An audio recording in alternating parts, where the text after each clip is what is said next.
Hi YouTube, Gen Z Collector here. Now, I think we've all seen the insane prices on some of the old school Yu-Gi-Oh products. And after seeing these insane prices, I've been wondering, how much money would someone have if they had invested in these old school Yu-Gi-Oh products when they first came out? Well, if you've also been wondering this question, stick around, because in this video, I'm going to figure out exactly how rich some hypothetical investor of old school Yu-Gi-Oh would be. First, let's talk about my methodology. I'm going to make two assumptions here. My first assumption is I'm going to assume our hypothetical investor started out with $1,000 and that he or she used this $1,000 to purchase one first edition box of the first 11 sets, which is Legend of Blue Eyes till Ancient Sanctuary. This puts us at around $91 per box, which is a bit high considering the MSRP for these boxes was originally around $60, but 1,000 is a pretty nice round number, so I'm going to go with this assumption. Second, I'm going to assume that our hypothetical investor bought all of these boxes as a lump sum all at once in the year 2002. Now, I know this is a pretty unrealistic assumption because a lot of these boxes came out much later than 2002. But I picked 2002 because that was the year that Legend of Blue Eyes was released. And having all these boxes be purchased in the same year at the same time makes the math a bit easier. So I'm also just going to go with this assumption. Now, it is important to note that these assumptions do drop our calculated rate of return by a bit because we're purchasing these boxes at a slightly higher price than MSRP, and we're increasing the time horizon of our investment because we're buying the later boxes at an earlier time. So this will give us a bit of a conservative calculated rate of return at the end of the video, but I think that's okay because I think there's enough hype in the Yu-Gi-Oh market that I don't mind a slightly conservative rate of return. And to be honest, these numbers are just so insane because our hypothetical investor has just made so much money that making these conservative assumptions don't really matter. So, on that note, let's get into how much our hypothetical investor's portfolio would be worth today. First off, we have Legend of Blue Eyes.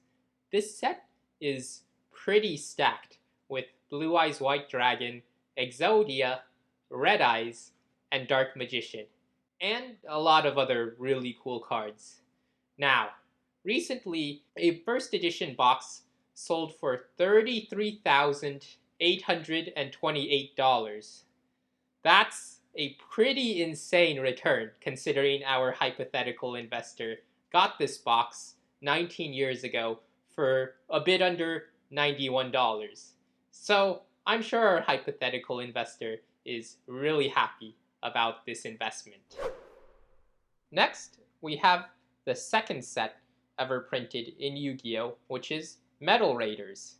Now, this is another super loaded set with lots of really cool chase cards, like the Summon Skull, the Beast Skull Dragon, Time Wizard, and Gate Guardian.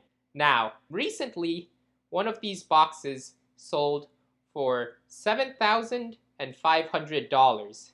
Not quite as expensive as Legend of Blue Eyes, but still a pretty hefty return for our hypothetical investor. Following Metal Raiders, we have Magic Ruler, which in my opinion is another great set which introduced tunes, relinquished, and has the Spellbinding Circle.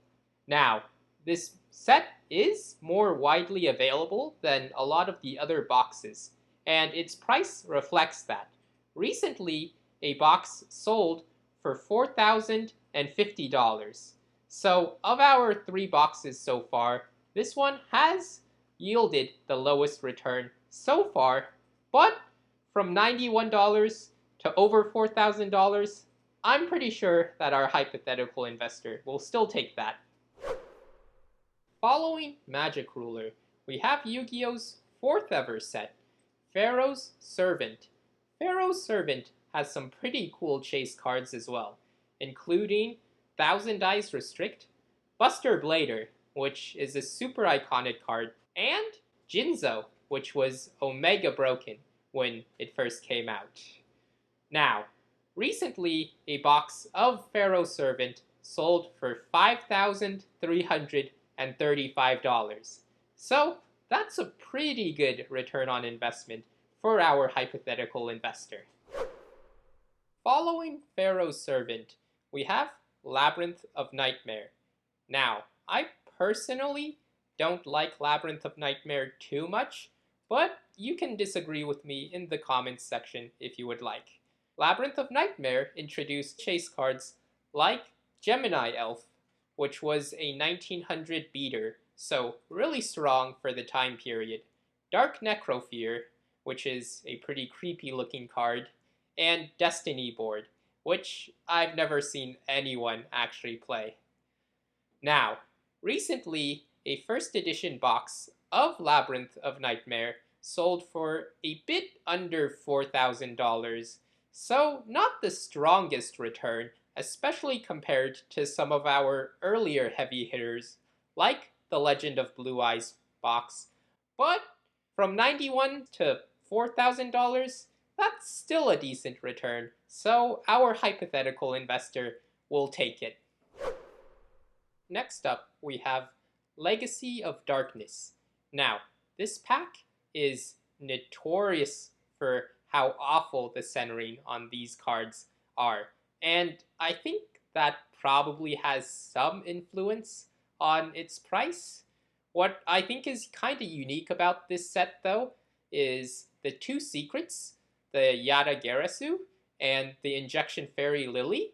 I think that they're both pretty cool cards, so I think that's something that's unique about this set, because in most of the other sets, you have one good secret and one shitty retail secret, but this set, both secrets are good, so that's pretty cool.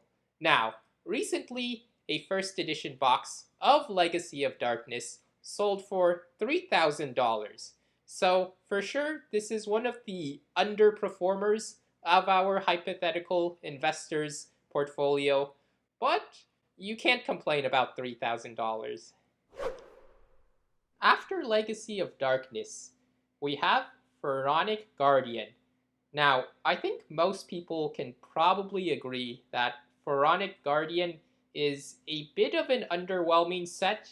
There's Lava Golem, which is a pretty cool card, and that's kind of about it.